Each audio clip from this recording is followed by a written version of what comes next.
देवेंद्र शाहीच्या ऐवजी marker pen यावेळेस वापरण्यात येत आहे, तो पुसल्या जातोय असा आरोप होतोय. राज ठाकरे यांनी आरोप केलाय आणि अनेक ठिकाणी काही घटनाही समोर आहे. असं आहे की पहिल्यांदा तर या सगळ्या गोष्टी इलेक्शन कमिशन ठरवतं आणि यापूर्वीही अनेक वेळा मार्कर पेन वापरलेला आहे. तथापि जर कोणाचं काय ऑब्जेक्शन असेल तर इलेक्शन कमिशननी त्या संदर्भात लक्ष द्यावं.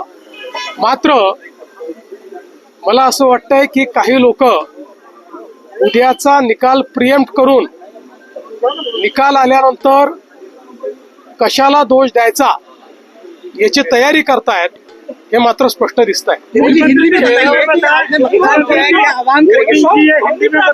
विकासाचा मुद्दा काय चालणार आज महाराष्ट्रात?